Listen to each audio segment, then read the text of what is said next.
My name is Sergeant Rick Schiff. I'm an 11-year veteran of the San Francisco Police Department. I hold the department's highest Medal of Honor for bravery. That used to mean a lot more to me than it does now. What I'd like to talk to you about today is my now 7-year-old daughter. This is an identical twin. Her sister is now dead. Her sister, when she was 4 years old, Kristen, developed a highly malignant brain tumor that had spread throughout her spine and her brain. The doctors told us that we had really two options: take her home, let her die, or bring her in for massive dosages of chemo and radiation simultaneously. In either event, she was going to die. They were quite certain of that, and very quickly. Believing her only chance to be the standard route, we gave her the chemo and radiation. It burned her skull so bad she had second-degree burns and her hair never came back. To change her diapers, we had to wear rubber gloves because her urine was so toxic and it burned her. At the end of 6 months, miraculously, she survived the standard treatment, although there was a high expectation she wouldn't. She still had cancer. We were told, sorry, we've done everything we can. Now she's going to die, probably within a couple of months. My wife and I, choosing not to accept that, started reading. The first book I picked up, the third chapter, discussed Dr. Brzezinski. As you may guess, I have some expertise in fraud. In fact, I'm quite certain there are enough attorneys in the room that I could be vordeered as an expert in fraud. And I conducted my own investigation. I have no doubt the man is not a fraud. I have no doubt that he does what he does out of earnest belief that his medicine works. And now you're in a position to judge for yourselves whether it works or not. But it's well established by the FDA that it's non-toxic. 18 months later, we took my daughter off the anti-neoplastin. She had not died. She had no signs of tumor. She remained free for 18 months of cancer. Within a month, the cancer was widespread in her brain. We put her back on Brzezinski's. By the way, at the objections of our doctors, for some reason felt that it had failed her. We put her back on. Within 9 weeks, the tumor was completely gone. She died last July of neurological necrosis. Her brain fell apart from the radiation. The autopsy showed that she was completely cancer-free. Out of 52 cases of that disease ever, no one died cancer-free, just Chrissy. So she didn't die of a terminal illness. She died of my inability to care for her properly, and she died from bad advice. She died because there's a government institution that disseminates false information and is not looking out for the welfare of the people. You know, ladies and gentlemen, I swore an oath 11 years ago, and I think most of us in this room swore it at one time or another, to uphold the Constitution. It says life right in the beginning.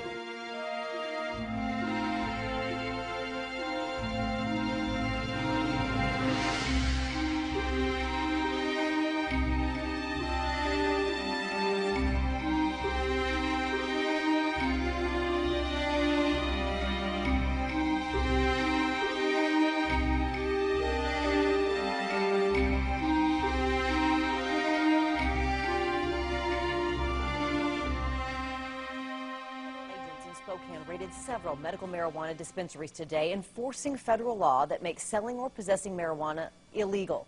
But for some families, that drug is a godsend in treating a variety of diseases. 2-year-old Cash Hyde was diagnosed last year with a stage 4 brain tumor.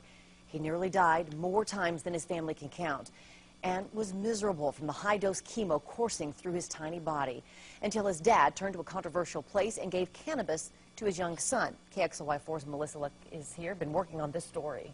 Yeah, controversial, Robin, is an understatement. Medical marijuana is a political football both here in Washington and in Cashy's home state of Montana. But his father said to me, when your child is dying of cancer, you'll do anything you can to help. His choice defied doctors, but he says saved Cashy's life. June 21st, 2008 is a day Mike and Callie Hyde will never forget. He was just a healthy little boy, born there in Missoula. Cash Michael Hyde's very first birthday, a family now complete. They never could have imagined the journey little Cashy's life would take. He was just your average, happy little kid, and then he just started to get sick. It was shortly before Cashy's second birthday when Dad Mike knew something wasn't right. Well, he started being very tired, sleeping a lot, very cranky. He started to throw up. We started taking him to the doctor, and doctor would tell us that he had mono. For 6 weeks, it was the same diagnosis over and over. But Mike refused to accept what doctors were telling him. He knew, like any parent would, that something was terribly wrong. I was like, it feels like he's dying in my arms. We need to take him somewhere else, you know. And so we took him to the ER, and that's when they did a CAT scan on him, and they found a 4.5 centimeter tumor in his brain. They loaded him up, and they were gone to Salt Lake City within a matter of a couple hours of finding the tumor. At Salt Lake's Primary Children's Hospital came the devastating news. Their little boy was facing incredible odds. Brain surgery revealed a peanut tumor wrapped around Cassie's optic nerve. When we arrived in Salt Lake in May, Cassie was so sick that, I mean, his eye was starting to get pushed out. He was sleeping 16 to 18 hours a day. He was vomiting. He was pretty much as sick as, you know, you can get without being, you know, on your deathbed. Doctors cut into Cassie's brain to remove what they could, only about 10% of the tumor. The Hydes could only hope aggressive treatment could get the rest. 3 rounds of chemo followed by stem cell rescue, then 3 rounds of high-dose chemo after that. A difficult treatment plan for anyone, so imagine what it did to a 2-year-old kid. So the first night of chemo, we did 10 hours with the seizures down in the ICU. And, you know, the doctors told us then he could have brain damage from these seizures. We don't know where it's going to be in the morning. Just going to have to wait and find out. Cassie spent his 2nd birthday in a hospital bed, swollen and sick from the medication intended to save his life. Doctors were uncertain he would make it to his 3rd birthday. It's overwhelming, I guess, to say the least. And we had a lot of scary things happen in June. He got a blood infection, went into septic shock, went to the ICU, ended up coding, and they had to resuscitate him. I was standing like 2 feet away. I had to watch the whole thing. There was a lot of days we were getting told we weren't going to beat it. You know, you're not going to take him home. He is going to die. And those are the days where you really got to really believe. They believed and they prayed. High-dose chemo was killing his cancer, but it was making Cassie sicker than ever. He was taking 120 milligrams a day of 5 different drugs to try to make him comfortable. But that, Mike said, wasn't helping ease Cassie's pain. That's going to help get the tape off. I'm going to hold this, okay? By the end of September, he had gone 40 days without eating. He was vomiting 9 to 10 times a day. He couldn't lift his head off his pillow. He was literally laying there shivering in his bed. And the doctors came in, and I said, is there anything we can do for Cash? The doctors had no answers, so Mike found his own. Relief in the form of a controversial oil, cannabis, illegal for you and I to possess, and something Cassie's doctors wouldn't even discuss. Mike got authorization to give Cassie the oil, and without telling them why, he told the doctors to wean Cassie off the nausea cocktail. Inserted through Cassie's feeding tube, a tiny amount of oil replaced all those drugs. The result, Mike says, was almost immediate. You're watching a kid that hasn't had the will to eat in 4 months, 5 months, actually take a bite of something. He hadn't eaten a thing in 40 days, and it was really incredible just to watch him take a bite of a piece of cheese, you know. It's showing that he wants to live. There you go. Cassie did his last round of high-dose chemo with no anti-nausea drugs. Mike says the doctors told him they were amazed. Mike never told them why. I wanted to tell him, hey, he's on cannabis oil, but I was afraid they would take it away from him. We wanted to tell you about the side effects, the possible dangers of giving medical marijuana to a kid as young as Cassie. But even though it's perfectly legal in Washington and in his home state of Montana, we couldn't get a single doctor to talk to us on camera. That's how we ended up here at the THC clinic in East Spokane. And I see a lot of folks, and they come in from all walks of life and say they receive benefit. Sherry Allen is a nurse practitioner and sign off on their permits. What I try to do here at this office is create an atmosphere that is truly medical, because I do believe that cannabis is a medical, and we are trying to use it as a medicine. She believes in the power of this drug and its benefit for cancer patients. She signs off sometimes on 50 patients a day. Then I asked her about authorizing marijuana for kids. It is not common, okay? And I'm not going to say whether or not I've authorized for a child. It's a typical answer, as doctors are concerned about federal law and company policies. But Mike Hyde doesn't care about the controversy or about the political battle over this drug. He cares that his son survived and is convinced not only did the cannabis oil make Cashy feel better, it prevented long-term damage to his organs. For Mike, the living proof is in this vibrant 2-year-old boy. Yeah, it's very controversial, it's very scary, but there's nothing more scary than about losing your child. A week after we did this interview, Cashy was back in Salt Lake for scans, finding out he's cancer-free. He's back home in Missoula, back with his family, back to teasing his big brother Colty. Cashy will spend his 3rd birthday like every kid should, with the fight of his life behind him. Chemical in marijuana kills brain cancer cells. The study suggests that THC causes brain cancer cells to essentially eat themselves. In both studies with mice and humans, tumors exposed to the drug shrink.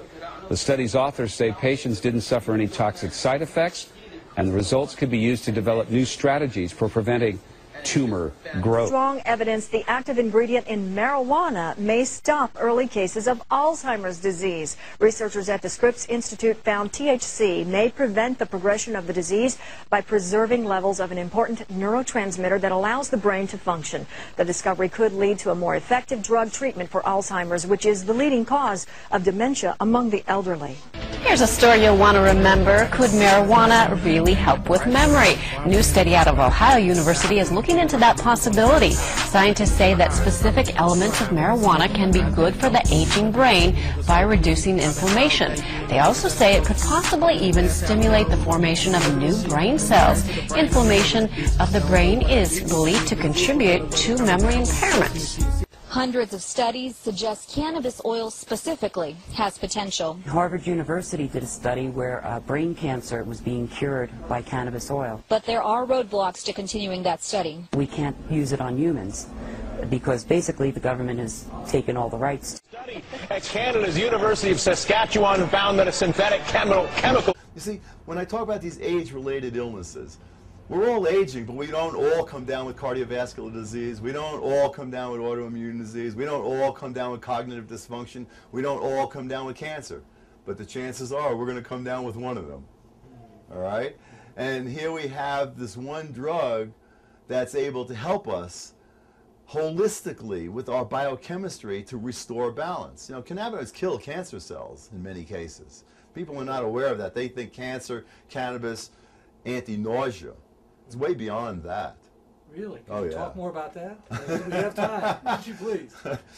There have been a number of cancers that in experimental situations, breast cancer, prostate cancer, pheochromocytoma, lymphoma, leukemia, skin cancer, a whole variety of cancers that in experimental situations, meaning in tissue culture or in animal models, you can in fact show that cannabinoids kill these cancers. And a lot of people are quite excited about the ability of these cannabinoids to kill cancer cells. There are some studies that have shown that cannabis, I think they specifically used THC in that case. It was an earlier study from quite a long time ago, I think in the 70s, where they looked at cancer, in particular rats, I think, and showed that they were able to inhibit cancer, lung cancer specifically. Really? In Madrid, it was a different story, not from the 70s. This was done by Manuel Guzman's group within the past less than 10 years, and what they showed there was that originally that THC, when injected into a brain tumor in mice and rats, a significant number of those animals the tumor would regress and disappear, so that you actually had survival of rats that would otherwise die. And they examined all the surrounding nerve tissue, and that was all fine, because remember, once again, cannabinoids protect nerves. So here you have such an interesting situation. This anti-cancer drug now, THC, is killing tumors and protecting the surrounding tissue. That's totally the opposite of what happens with all other chemotherapeutic approaches. So it was a result of those animal studies that they did a fairly small clinical trial, because after all, you wouldn't want too many dying people to get high, you know? I mean, that wouldn't be good for them. But they did find in this fairly small study that, if I'm remembering correctly, there was some extension of life, and also they were able to show that a particular very important biomolecule called VEGF, vascular endothelial growth factor, was it turned down. And there are other studies that have shown that cannabinoids turn down VEGF. And the reason this is interesting is this is one of the therapeutic targets that a lot of pharmaceutical companies are trying to develop drugs for. The reason being that cancers, we all actually are probably making little cancers in us all the time. The reason we don't get tumors and the reason we don't die of cancer is because in the absence of these VEGF and similar compounds, there are about 30 of them now, that in the absence of those compounds, the tumor can't get a blood supply. So it just kind of seals itself off, and the immune system basically, keeps it under control, and nothing happens. But and cannabinoids have been shown to turn down VEGF, and that's what they found in that clinical study, that VEGF seemed to have been turned down as well. So it's quite an amazing spectrum of compounds that are in that plant. And what's so unique and incredible about them is they are touching on this incredible system that pervades all of us and regulates everything from, I like to tell people, cradle to grave, because it's in mother's milk. So it's soothing you from childbirth, it's stimulating the appetite of newborns, it's helping them promote growth.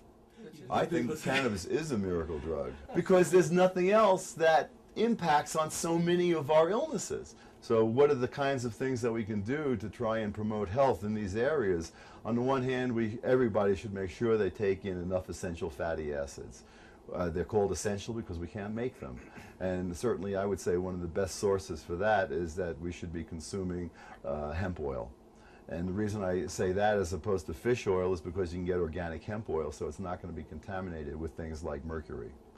And that's going to allow our bodies to make our endocannabinoids. We often hear about the beneficial effects of things like omega-3s and omega-6s. At least some of the attributes of those compounds are the result of them being converted into these endocannabinoids, into these marijuana-like compounds. So at least that way your body can do what your body can do. You're giving it the tools to make the things that you need. But in many cases, that's not sufficient, and we have to supplement beyond what our body can make. And there's only one planet, or there's only one plant on the planet that has the capacity to really mimic the way our body works with these endocannabinoids, and that's marijuana. So marijuana actually directly mimics these particular compounds, and as a result, it has these strong neuroprotective effects. But because marijuana and these endocannabinoids, their activities are so pervasive in our body, they literally regulate every system in your body. Your immune system, digestive system, reproductive system, cardiovascular system. Everything in your body is homeostatically maintained by endocannabinoids, meaning balance. They are how our body tries to balance how we interact with our environment when our environment becomes stressful for us. Stressful psychologically, stressful biochemically. So these are very, very critical compounds, and the use of cannabis can have a profound effect in terms of helping to stop nerve degeneration, helping restore functional nerves, helping restore new ways of thinking. And this is just really touching on the surface of the humongous number of benefits that this plant can have for so many different illnesses. It's not that we should be limiting it to one thing or another. In my mind, for most age-related illnesses, and a lot of these toxin-related illnesses fall into that category in terms of how they affect our cardiovascular system and their immune system and our nervous system and cause cancer. These are all really illnesses that fit under the umbrella of age-related illnesses. And they all have at their basis inflammatory kinds of responses that produce free radicals, and what our cannabinoid system is evolved to do over many hundreds of millions of years has been to protect us from those kinds of imbalances, to restore the kind of health that we need. And because of our environment in particular, and because we are living longer, we need to be able to adapt very rapidly today. And we can't do that on an evolutionary scale. The way for us to do that as people, as intelligent people, is to make sure we're eating good diets, stay away from toxins, and eat these essential fatty acids, and when necessary, consume cannabinoids.